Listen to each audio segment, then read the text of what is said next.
ഇന്നിപ്പോൾ കേരളത്തിൽ ഏറ്റവും അധികം ചർച്ച ചെയ്യപ്പെടുന്നത് സിനിമാ മേഖലയിലെ പ്രശ്നങ്ങളാണ്. ആ മേഖലയിൽ ഒരുപാട് പ്രശ്നങ്ങളുണ്ട്. ആ പ്രശ്നങ്ങളൊക്കെ തന്നെ ഇല്ലാതാക്കുന്നതിനും പുതിയ കമ്മിറ്റിയെ വെച്ചു. ആ കമ്മിറ്റിയുടെ നടപടികളൊക്കെ നടന്നു വരുന്നു.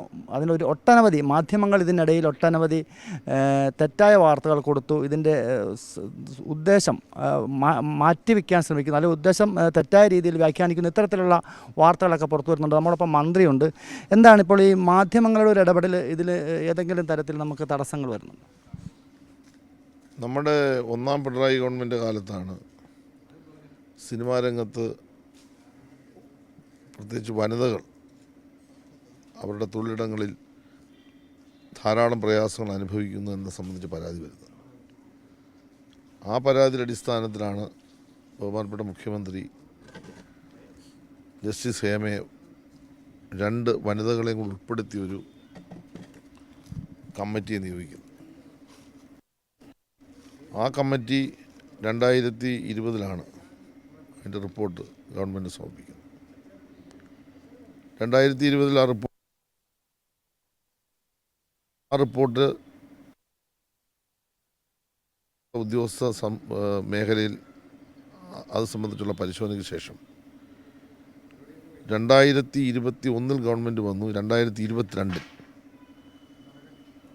ഒരു കത്ത് സാംസ്കാരിക വകുപ്പ് മന്ത്രി നല്ലൊരു ഫയൽ എൻ്റെ മുമ്പിൽ വന്നു. ആ ഫയല് പറയുന്നത് 24 നിർദ്ദേശങ്ങൾ ഹേമ കമ്മിറ്റി മുന്നോട്ട് വെച്ചിട്ടുണ്ട്. ഈ നിർദ്ദേശങ്ങൾ നടപ്പാക്കുന്നതിനുള്ള നടപടികളുമായി ബന്ധപ്പെട്ടാണ്. അപ്പോൾ 2020 ശ്രീ എ കെ ബാലൻ മന്ത്രിയായിരിക്കുന്ന സമയത്ത് തന്നെ മുഖ്യമന്ത്രി കാര്യങ്ങളിൽ പലതും ആരംഭിച്ചു. അതിൻ്റെ തുടർ നടപടിയാണ് നമ്മുടെ ഗവൺമെൻറ് വന്നപ്പോൾ എൻ്റെ മുമ്പിലേക്ക് വരുന്നത്. അതിൽ പ്രധാനമായും പറയുന്നത് ഈ തൊഴിൽ ഇടങ്ങളിൽ ആവശ്യമായ അടിസ്ഥാന സൗകര്യങ്ങളുടെ കുറവ് ഒരു പ്രധാന വിഷയമാണ്. ആവശ്യമായ ടോയ്ലറ്റുകളില്ല, അവർക്ക് ഭക്ഷണം സമയത്ത് കിട്ടുന്നില്ല, അവരുടെ ജോലി സമയം പ്രയാസകരമാണ്.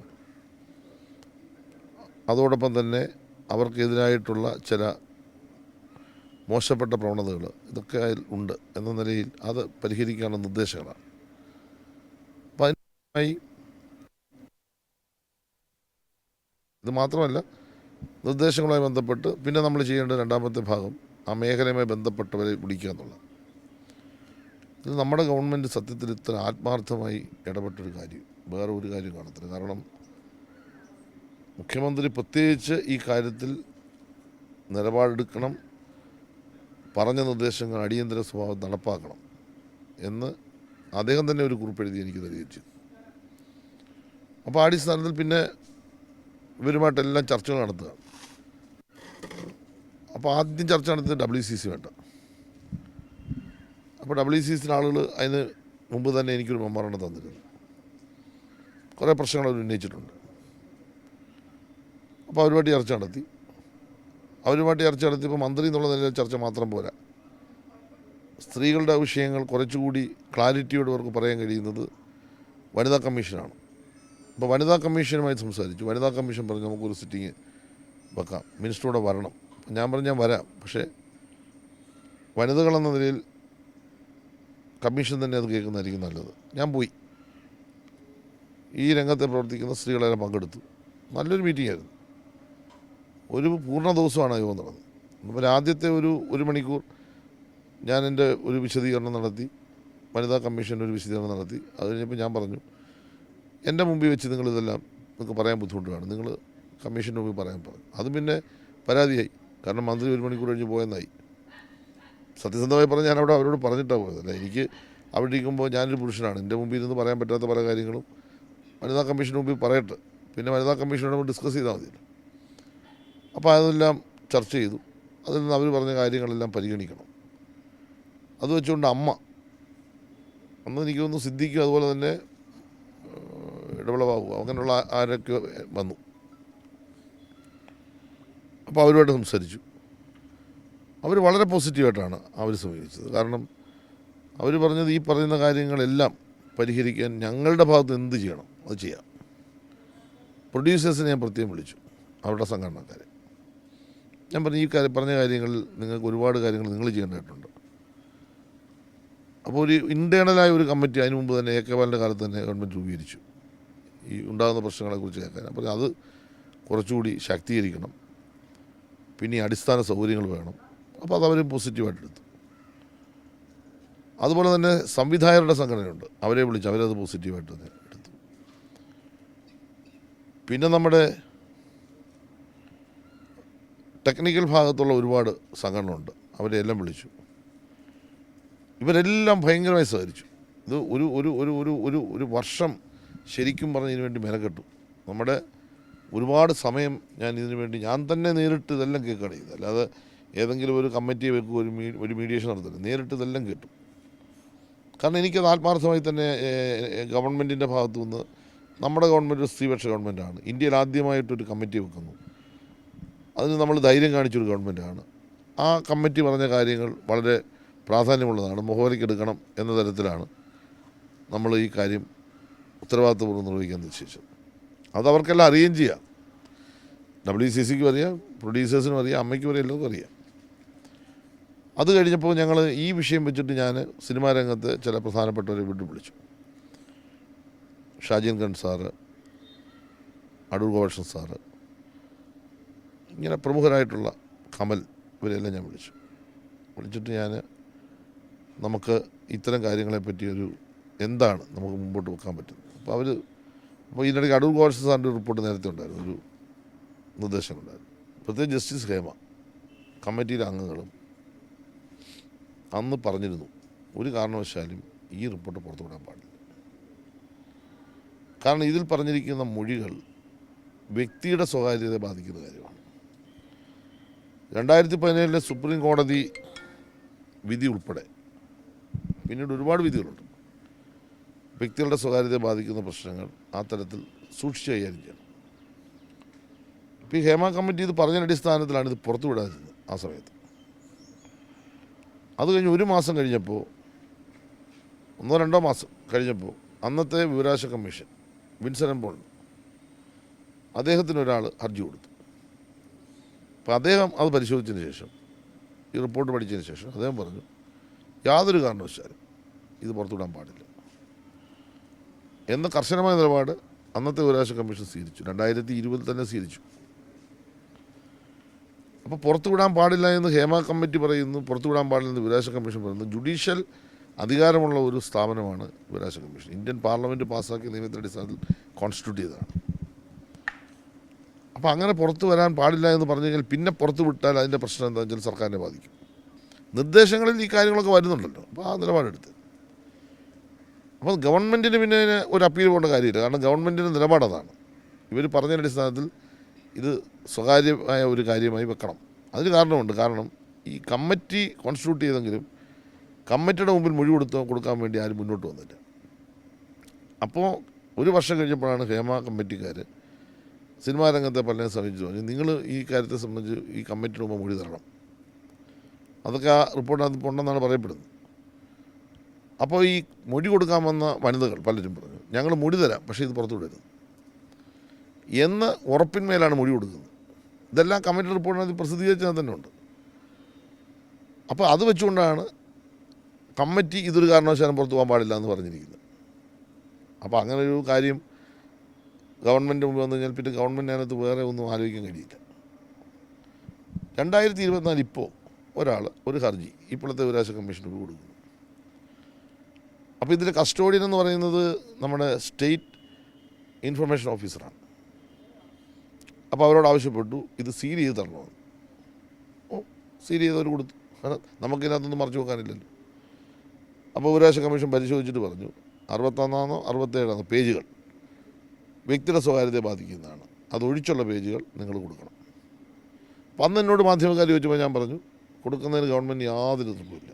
കാരണം അതൊരു ജുഡീഷ്യൽ ബോഡിയാണ്. ആ ജുഡീഷ്യൽ ബോഡി പറഞ്ഞാൽ കൊടുക്കണ്ടെന്ന് പറഞ്ഞ് കൊടുത്തില്ല, കൊടുക്കാൻ പറഞ്ഞാൽ കൊടുക്കാം. അപ്പോൾ അങ്ങനെ വ്യക്തിപരമായി ഞങ്ങളെല്ലാം വളരെ ഒരു പോസിറ്റീവായി നിൽക്കുന്ന ആളുകളെന്ന നിലയിൽ ഞങ്ങൾക്കൊന്നും മറച്ചു വെക്കാനില്ല. എന്നോട് മീഡിയക്കാർ ചോദിച്ചപ്പോൾ പറഞ്ഞു ഒന്നും ഒരു രഹസ്യമില്ല. കോടതി പറയുന്നു, കോടതി മുമ്പാകെ വരുന്നു, കോടതിയുടെ മുമ്പിൽ ഇരിക്കുന്ന കാര്യം കോടതി പറയട്ടെ. അപ്പോൾ ഹൈക്കോടതി വീണ്ടും വിധിച്ചു. ഹൈക്കോടതി പറഞ്ഞു ഇതിൻ്റെ എല്ലാ ഡോക്യുമെൻറ്റ്സും കവറിലിട്ട് സീൽ ചെയ്ത് തരണം. അപ്പോൾ എന്നോട് പത്രക്കാർ ചോദിച്ചപ്പോൾ ഞാൻ പറഞ്ഞു ഒരു തടസ്സവുമില്ല, ബഹുമാനപ്പെട്ട ഹൈക്കോടതി നിർദ്ദേശം അംഗീകരിച്ചു, ഗവൺമെൻറ് ഭാഗത്ത് തടസ്സമില്ല, കൊടുക്കാം. 10-ാം തീയതി കേൾക്കാൻ വേണ്ടിയിരിക്കുകയാണല്ലോ, അത് കൊടുക്കാൻ നമുക്ക് തടസ്സമില്ലെന്നും പറഞ്ഞില്ല. അപ്പോൾ അത് ബന്ധപ്പെട്ട ഇൻഫർമേഷൻ ഓഫീസർ കൊടുത്തേ പറ്റുമല്ലോ, കൊടുക്കും. അപ്പോൾ കോടതിയുടെ മുമ്പാകെ വരുന്ന ഒരു പ്രശ്നത്തെ പറ്റി കോടതി ഇനിയുള്ള കാര്യം പറയട്ടെ എന്ന് പറഞ്ഞ് ഞാൻ അവസാനിപ്പിച്ചു. ഇതിൽ പാർട്ടിയുടെ നിലപാട് എന്താണെന്ന് ചോദിച്ച് മീഡിയക്കാർ ബഹുമാനപ്പെട്ട പാർട്ടി സംസ്ഥാന സെക്രട്ടറി ഗോവിന്ദമായിട്ട് ശ്രദ്ധിച്ചപ്പോൾ വളരെ വിശദമായി തന്നെ അദ്ദേഹം പാർട്ടിയുടെ നിലപാടും പറഞ്ഞു. കാരണം ഒന്നും മറച്ചു വെക്കാനില്ല, ഏത് ഉന്നതനാണെങ്കിലും ശക്തമായ നടപടി സ്വീകരിക്കുമെന്ന് പാർട്ടിയുടെ നിലപാട് പറഞ്ഞു. LDF കൺവീനർ LDFിൻ്റെ നിലപാട് പറഞ്ഞു. ഇവിടെ ഇത് അവസാനിച്ചു. അപ്പോഴാണ് രഞ്ജിത്തിനെ പറ്റിയുള്ള ആക്ഷേപം ഒരു വനിത ഉന്നയിക്കുന്നത്. അപ്പോൾ പത്രക്കാർ എൻ്റെ മുമ്പിൽ വരുന്നു. എൻ്റെ മുമ്പിൽ നിന്ന് വെളുപ്പിന് 6 മണിക്ക് എഴുന്നേൽക്കുമ്പോൾ നോക്കുമ്പോൾ വീടിൻ്റെ മുറ്റം മുഴുവൻ മീഡിയയാണ്. കേരളത്തിലെ ഒരു പ്രധാനപ്പെട്ട മീഡിയ രാത്രിയിലത്തെ ചർച്ചയിൽ എത്ര മോശപ്പെട്ട രൂപത്തിലാണ് ഒരു വക്കീൽ അവിടെ വന്ന് സംസാരിക്കുന്നത്. എറണാകുളത്ത് തന്നെ ഒരു വക്കീലുണ്ടല്ലോ, എല്ലാം പിണറായി വിജയനെതിരെ, സജി ചെറിയാനെതിരെ, ഗവൺമെൻറ്റിനെതിരെ, വീട്ടുകാർക്കെതിരെ എല്ലാം ഇങ്ങനെ എന്തും പറയാമല്ലോ. അയാളെ ഇങ്ങനെ അവിടെ പെർമിഷൻ കൊടുത്ത് തിരുത്തിയേക്കാണല്ലോ ഒരാളിനെ. അയാൾ പറയുന്നതൊന്നും കേട്ടൊന്നും കേരളത്തിലെ ജനങ്ങൾ ഞങ്ങളെ അറിയാം, അപ്പോൾ ഞങ്ങളെ അറിയാവുന്നതുകൊണ്ട് ആരും വിശ്വസിക്കത്തില്ല. പക്ഷേ ഇന്നലെ അയാൾ എന്തൊക്കെയാണ് പറഞ്ഞു എന്നെ പറ്റി, വളരെ മോശമായ വ്യക്തിപരമായിട്ടാണ് ആക്ഷേപിക്കുക. ഞാനെന്ത് ചെയ്തു? ഞാനാകെ പറഞ്ഞത് നടപടി സ്വീകരിക്കുമെന്നാണ്. ഞാൻ പറഞ്ഞതിനകത്ത് എന്താ പെശക്? ഇയാളൊരു മഹാനായ കലാകാരനാണെന്ന് അവർ ഇങ്ങോട്ട് ചോദിച്ചപ്പോൾ ഞാൻ പറഞ്ഞു അതൊരു കലാകാരനാണ്, അദ്ദേഹത്തെ ഞാൻ പ്രൊട്ടക്റ്റ് ചെയ്യുന്ന ഒരു കാര്യവും പറഞ്ഞില്ല. അപ്പോൾ സ്വാഭാവികമായിട്ട് ഈ ഒരു പ്രചരണം വന്നപ്പോൾ സ്ത്രീപക്ഷത്ത് നിൽക്കുന്ന ഇടതുപക്ഷ മനോഭാവമുള്ളവർക്കും പ്രയാസമുണ്ടായി. നമ്മുടെ പല പ്രിയ സുഹൃത്തുക്കൾ ഇപ്പോൾ എറണാകുളത്തുള്ള നമ്മുടെ ഒരു സിനിമയിൽ പ്രവർത്തിക്കുന്ന അദ്ദേഹം ഉൾപ്പെടെ പലരും എനിക്കെതിരെ കമൻറ്റ് എഴുതി, പോസ്റ്റ് ഇട്ടു. രാഷ്ട്രീയം അറിയാത്ത ആളാണ്, എന്താണ് ഇങ്ങനെ പറയുന്നത്, ശരിയല്ല, തിരുത്തണം. ഞാൻ എന്താ തിരുത്തേണ്ടത്? എൻ്റെ ആ ഫുൾ ടെസ്റ്റ് കേട്ടാൽ ഞാൻ പറഞ്ഞതിനകത്ത് ഒരു വീഴ്ചയും ഉണ്ടെന്നാണ് എൻ്റെ വിശ്വാസം. അവർ ചോദിച്ചതിന് മറുപടി പറഞ്ഞു, അതിനപ്പുറത്തേക്കൊന്നും ഞാൻ പറഞ്ഞില്ല. നിങ്ങൾക്ക് എങ്ങനെയുണ്ട്, നിങ്ങൾ ആ ഫുൾ ടെസ്റ്റ് കേൾക്കണം. ഞങ്ങൾക്ക് ആരെയും പ്രൊട്ടക്റ്റ് ചെയ്യേണ്ട കാര്യം ഈ കാര്യത്തിൽ.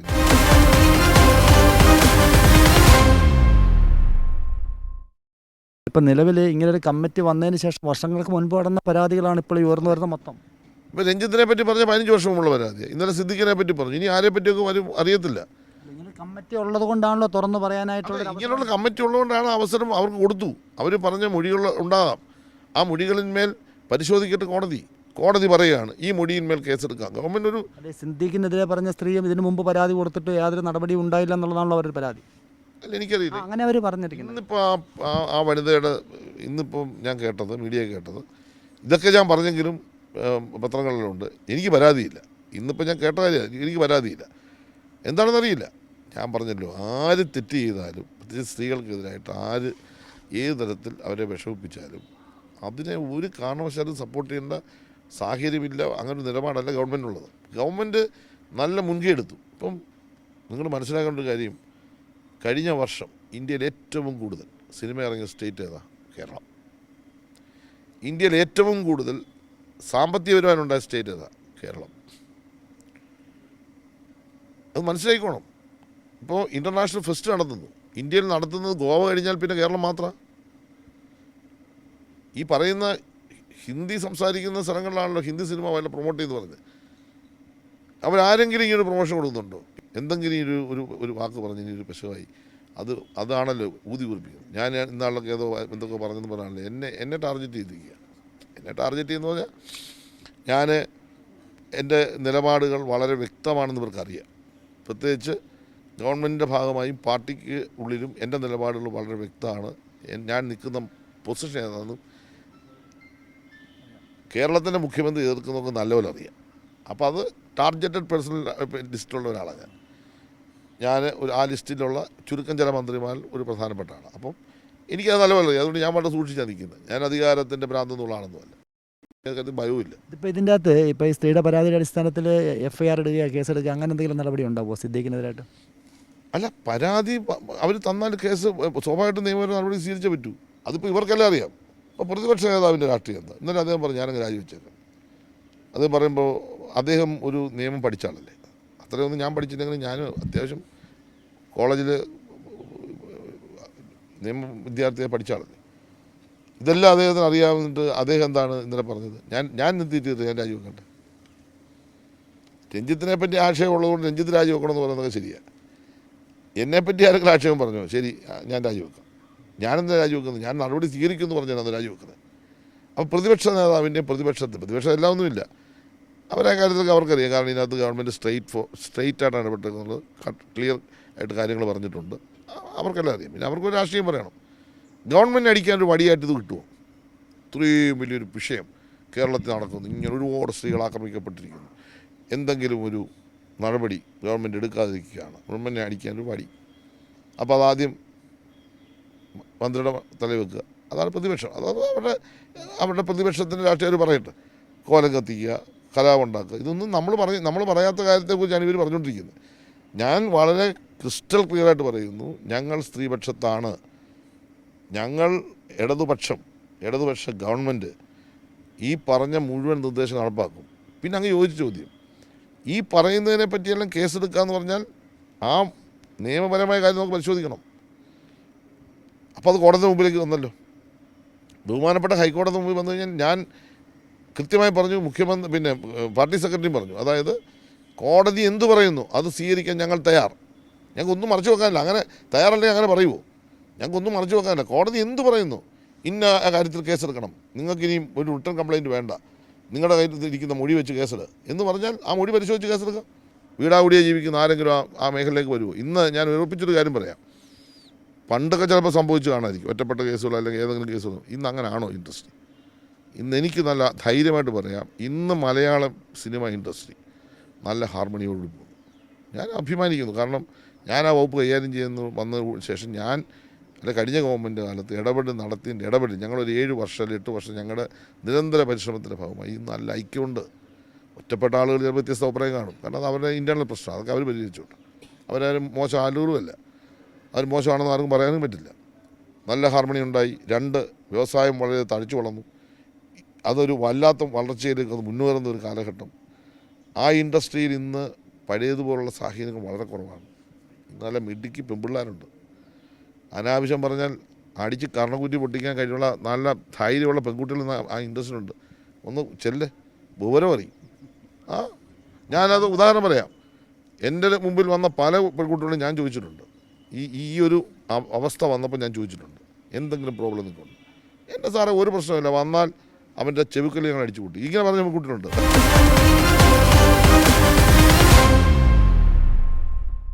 രഹസ്യമായിട്ട് എഴുതി തന്നാൽ മതി, ഇന്ന വേട്ടക്കാരന്മാർ ഇതിനകത്ത് വെക്കരുത്, അമ്മയുടെ ഇന്ന വേട്ടക്കാരെ വെക്കരുത്. എനിക്കറിയില്ല, നിങ്ങൾ എഴുതി തന്നാൽ മതി. രഹസ്യമായിട്ട് ഞാൻ പറയുന്നത്, ഞാൻ ഒറ്റയാളെ പങ്കെടുപ്പിക്കുന്നത്. ഞങ്ങൾ അങ്ങ് പരസ്യമായി പ്രഖ്യാപിച്ചാൽ മതിയോ? വേട്ടക്കാരന് ഇരയും കൂടി ഇരുന്ന് അവിടെ കോൺക്ലേവ് നടത്തുന്നതാണോ ഇപ്പോൾ ആവശ്യം? കോൺക്ലേവ് വേണ്ട. കാരണം ആ ഇൻഡസ്ട്രിക്ക് താല്പര്യമുള്ളവരെല്ലാം മുന്നോട്ട് വന്നാൽ കോൺക്ലേവ് നടത്തും. താല്പര്യമില്ലെങ്കിൽ കോൺക്ലേവ് നടത്തുന്നത് ഗവൺമെൻറ് നിർദ്ദേശമില്ല. ഗവൺമെൻറ് ഇപ്പോൾ എടുത്ത നിലപാടുകളുമായി ഗവൺമെൻറ് മുന്നോട്ട് പോവുകയും ചെയ്യും. കോൺക്ലേവിൻ്റെ ലക്ഷ്യം പോളിസിയാണ്, നയമുണ്ടാക്കുക. നയത്തിൻ്റെ ഭാഗം ഈ ഇൻഡസ്ട്രിയെ ശാക്തീകരിക്കുക. അതിൻ്റെ ഭാഗമായിട്ട് നമുക്ക് അതിവേഗം വളരണം. ഇപ്പോൾ ചിത്രാഞ്ജലി ഒരു വലിയ സ്റ്റുഡിയോ ഡെവലപ്പ് ചെയ്യുന്നു എന്ന് വെച്ചാൽ പിന്നെ ഈ കേരളത്തിൽ തന്നെ എല്ലാ പടവും ഷൂട്ട് ചെയ്യാൻ കഴിയും. കേരളത്തിന് പുറത്തുള്ള സംസ്ഥാനങ്ങളെ പടവും ഷൂട്ട് ചെയ്യാൻ പറ്റും. ഒരു ഷൂട്ടിംഗ് സെൻറ്റർ വരികയാണ്. കൊച്ചിയിലൊരു വലിയ റെക്കോർഡിംഗ് സ്റ്റുഡിയോ ഞാനിപ്പോൾ അടുത്ത മാസം കല്ലിടുകയാണ്, പണിയാൻ പോവുകയാണ്. ഏറ്റവും ആധുനികമായ ഇഷ്ടം പോലെ എക്യുപ്മെൻറ്റ്സ്, ക്യാമറകൾ എല്ലാം വാങ്ങിച്ചു കഴിഞ്ഞു. വലിയ മാറ്റമാണ് ഈ രംഗത്ത്. ഇത്രയും ഒരു ഇടപെടൽ നടത്തുന്ന ഒരു ഗവൺമെൻറ് അതിൻ്റെ ഒരു അന്തിമമായ വിശകലനത്തേക്ക് എത്തുമ്പോൾ അതിനെ കളിയാക്കുകയാണ്, അതിനെ മോശപ്പെടുത്തുകയാണ്. കോൺക്ലേവ് എന്ന് പറയുന്ന ഇരയും വേട്ടക്കാരനെ ഇത് ചർച്ച ചെയ്യും. അവിടെ ഇതാണോ ചർച്ച ചെയ്യുന്നത്? എത്ര പിന്നെ എന്താ പറയുന്നത്, മോശമായ ഒരു പദപ്രയോഗം നടത്തിയത്. ബഹുമാനപ്പെട്ട പ്രതിപക്ഷ നേതാവ് പറഞ്ഞത് തടയും. ഞങ്ങൾ വാശിക്കൊന്നുമില്ലപ്പോൾ പ്രതിപക്ഷ നേതാവ്, നിങ്ങളുടെ വായി ആരാണ് വേട്ടക്കാരെന്ന് പറഞ്ഞാൽ നമ്മളവരെ മാറ്റി നിർത്തിയേക്കാം. അമ്മയുടെ ഭാരവാഹികളായിട്ടുള്ളവർ ആരെങ്കിലും വേട്ടക്കാരൻ ഉണ്ടോ? പ്രൊഡ്യൂസേഴ്സിൻ്റെ പ്രതിനിധികൾ ഉണ്ടോ? അല്ലെങ്കിൽ ടെക്നീഷ്യന്മാർ, അല്ലെങ്കിൽ WCC, എല്ലാവരും കൂടെ വരും. അതിൽ ആരെങ്കിലും അത്തരം കുഴപ്പം കാണിച്ചിട്ടുണ്ട് എന്ന് നമ്മുടെ ശ്രദ്ധ വന്നിട്ടുണ്ടെങ്കിൽ അവരെ ഒഴിവാക്കും. അതിനൊന്നും സംശയം വേണ്ട. അങ്ങനെ ഒരാളിനെ പങ്കെടുപ്പിക്കാൻ ഉദ്ദേശിക്കുന്നുമില്ല. എന്നാൽ ആ കോൺക്ലേവ് തന്നെ നടത്താൻ പാടില്ല. രാഷ്ട്രീയമായി ഞങ്ങൾ കൈകാര്യം ചെയ്യും, ഞങ്ങൾ തടയും എന്നൊക്കെ പറഞ്ഞാൽ എന്നാൽ പിന്നെ കേരളത്തിൽ ഗവൺമെൻറ് പ്രവർത്തിക്കാൻ പറ്റുമോ? ഞാൻ വെല്ലുവിളിക്കൊന്നുമല്ല, അങ്ങനെയൊന്നും പറയരുത്. കുറച്ചുകൂടെ നല്ല രീതിയിൽ നമുക്ക് കൊണ്ടുവരാൻ പറ്റും. നമ്മൾ ഈ വിഷയങ്ങളാകെ ഈ മേഖല, ഈ ഇൻഡസ്ട്രിയിലെ എല്ലാ പ്രശ്നങ്ങളും നമ്മൾ അഡ്രസ്സ് ചെയ്യാൻ പോവല്ലേ? എല്ലാ പ്രശ്നങ്ങളും അഡ്രസ്സ് ചെയ്യുന്ന ആദ്യമായിട്ടല്ലേ? നമ്മൾ തുടങ്ങി വച്ച ആ ഒരു രീതി കഴിഞ്ഞ ഒരു 7 വർഷമായി നമ്മൾ തുടങ്ങി കൊണ്ടുവന്ന ഒരു രീതിയുണ്ട്. ആ രീതി നമ്മളൊരു പൂർത്തീകരണത്തിലേക്ക് എത്തുകയാണ്. അതാണ് കോൺഗ്രസ്. അതാണ് ഇവരെല്ലാം WCC പോലും തെറ്റിദ്ധരിച്ചു. എനിക്ക് അവരോട് പറയാനുള്ളത്, വിനയപൂർവ്വം പറയാനുള്ളത്, നിങ്ങൾ തെറ്റിദ്ധരിക്കരുത്. കാരണം ഇത് അങ്ങനെയുള്ളൊരു മീറ്റിംഗ് അല്ല. ഇത് 2-3 ദിവസം നമ്മൾ ഗ്രൂപ്പ് തിരിഞ്ഞ് ചർച്ച ചെയ്യുകയാണ്. ആ മേഖലയിൽ എന്തൊക്കെയാണ് നമുക്ക് ഇനി ആവശ്യമുള്ളത്, എന്തൊക്കെയാണ് ചെയ്യേണ്ടത്. 24 നിർദ്ദേശം മാത്രമല്ല, അടൂർ ഗോപാലകൃഷ്ണൻ റിപ്പോർട്ടിൻ്റെ നിർദ്ദേശങ്ങൾ അതിനകത്ത് വെക്കുന്നുണ്ട്. ഇവർ പഠിച്ചിട്ടുള്ള സ്റ്റഡി റിപ്പോർട്ട് വെക്കുന്നുണ്ട്. നമുക്കിതൊരു സാർവദേശീയ തലത്തിലേക്ക് ഡെവലപ്പ് ചെയ്യാൻ കഴിയും. സിനിമ ടൂറിസം എങ്ങനെ നമുക്ക് ഡെവലപ്പ് ചെയ്യാൻ കഴിയും, ഇതെല്ലാം അതിനകത്ത് വരുന്നുണ്ട്. ഒരു സബ്ജക്റ്റല്ല. ഇപ്പോൾ സിനിമ ടൂറിസം ഡെസ്റ്റിനേഷൻ ഷൂട്ടിംഗ് സെൻറ്റേഴ്സിനെ എങ്ങനെ നമുക്ക് ഉറപ്പാക്കാൻ പറ്റും. ടൂറിസം നമ്മളുമായിട്ട് എങ്ങനെയാണ് ഇത് ക്ലബ് ചെയ്യുന്നത്, ഇൻഡസ്ട്രി നമ്മളുമായിട്ട് എങ്ങനെയാണ്, വ്യവസായ വകുപ്പ് നമ്മളുമായിട്ട് എങ്ങനെയാണ് ക്ലബ് ചെയ്യുന്നത്. ഡിസ്കഷൻ വരുന്നത് നമ്മുടെ ഈ ഇതിനകത്ത് ഈ സബ്ജക്റ്റിനകത്ത് വരുന്നുണ്ട്. അതുപോലെ തന്നെ സ്ത്രീ പക്ഷത്ത് നമുക്ക് എന്തൊക്കെയാണ് നമുക്ക് പുതിയ നിലപാടുകൾ സ്വീകരിക്കേണ്ടത്, എന്താണ് നിയമം, നമുക്ക് എങ്ങനെ നിയമം നിർമ്മിച്ചാൽ ഈ കാര്യത്തിൽ നമുക്കൊരു തീരുമാനത്തേക്ക് എത്താം. നമ്മളൊരു പ്രപ്പോസൽ വെക്കുകയാണ്, അതിനെപ്പറ്റി അവർ അഭിപ്രായം കേൾക്കണ്ടേ. നമ്മൾ വെച്ച പ്രപ്പോസൽ ശരിയില്ലെങ്കിൽ അത് അവർ പറയാം. ഓരോരുത്തരെ വിളിച്ചു കൂട്ടി ചർച്ച ചെയ്തു, എല്ലാവരും കൂടി ചർച്ച ചെയ്യണം. ഈ കേരളത്തിലെ ഈ വ്യവസായത്തെ സംബന്ധിച്ചിടത്തോളം അതിനെ വലിയ തരത്തിലേക്ക് ഡെവലപ്പ് ചെയ്യാൻ കഴിയുന്ന ഒരു വലിയ പ്രൊജക്റ്റാണത്. അത് വരുമെന്ന് വളരെ ബുദ്ധിപരമായിട്ടാണ് പ്രതിപക്ഷം മനസ്സിലാക്കിയിരിക്കുന്നത്. അടുത്ത തെരഞ്ഞെടുപ്പിൽ ഇടതുപക്ഷ മുന്നണിയുടെ ഏറ്റവും വലിയ രാഷ്ട്രീയ മുന്നേറ്റത്തിൻ്റെ ഒരു അടിസ്ഥാനം ഈ രംഗത്ത് ഞങ്ങൾ ഇടപെടില്ലെന്ന് അദ്ദേഹത്തിന് നല്ലപോലെ മനസ്സിലായിട്ടുണ്ട്. അദ്ദേഹം ചില്ലറക്കാരനല്ലെന്നൊക്കെ എനിക്കറിയാം, നല്ലപോലെ മനസ്സിലായിട്ടുണ്ട്. ഇതൊക്കെ അങ്ങോട്ട് നടപ്പായി കഴിഞ്ഞാൽ ഈ മേഖലയിൽ പ്രവർത്തിക്കുന്ന 10,000-കണക്കിന് ആളുകൾ രംഗത്തിറങ്ങും. വീണ്ടും ഇടതുപക്ഷത്തെ ജയിപ്പിക്കാൻ പറയും. അത് മുളയിലെ നുള്ളുക, തടയുക, അതിനുവേണ്ടിയാണ് ഇത് പറഞ്ഞിരിക്കുന്നത്. അതുകൊണ്ട് അത്തരം കാര്യങ്ങളൊന്നും നമുക്ക് മാറ്റിവെക്കാൻ കഴിയുന്ന കാര്യമാണെന്ന് എനിക്ക് തോന്നുന്നില്ല. എല്ലാവർക്കും കൂടെ വേണമെങ്കിൽ നമുക്ക് നടത്താം, വേണ്ടെങ്കിൽ വേണ്ട. അത് കാര്യത്തൊന്നും എനിക്ക് പ്രത്യേകിച്ച് വാശിയൊന്നുമില്ല. എന്തായാലും കഴിഞ്ഞ കുറച്ച് ദിവസങ്ങളായിട്ട് മാധ്യമങ്ങളുടെ ഭാഗത്തു നിന്നും വളരെയധികം മോശമായിട്ടുള്ള സമീപനങ്ങൾ ഉണ്ടായി. അദ്ദേഹത്തിന് അത് വേദന ഉണ്ടാക്കി. ഇത്തരം കാര്യങ്ങളൊക്കെ അദ്ദേഹം നമ്മോട് പങ്കുവയ്ക്കുകയുണ്ടായി. ഇനി വരും ദിവസങ്ങളിൽ ഈ സിനിമാ മേഖല എങ്ങനെ കൊണ്ടുപോകാൻ കഴിയും എന്നുള്ളതിനെക്കുറിച്ചാണ് അദ്ദേഹം ഇപ്പോൾ നമ്മളോട് വിശദീകരിച്ചത്.